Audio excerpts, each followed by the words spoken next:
So the wheeziness, because there's some wheeziness that I hear, especially when you're blowing out, that suggests that there's some amount of inflammation in your small airways, in your lungs. Okay? And you were talking about asthma. You had been skeptical of the asthma diagnosis in the past. And I think we had this conversation with Mackenzie too, that, I don't know, you can get viral infections and that can cause you... What does viral mean? So it's an organism, viruses. They come in from outside of the body, they come into your body and they set up infections.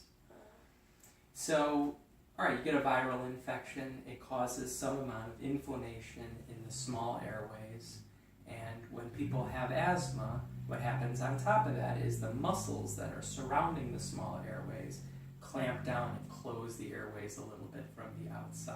Okay. Right? So whether this is asthma or she just has a little bit of extra reactivity to these viruses, I don't know. But like I said with Mackenzie, I would treat her like she has asthma. I would give her albuterol when she's struggling to breathe and monitor over time. Okay. So if she has frequent illnesses like this where she's needing albuterol, that's asthma. Okay. If it happened once now and it happened once 6 or 7 years ago, well, maybe she just got a nasty virus that is, and this isn't going to recur. Right, because this one tends to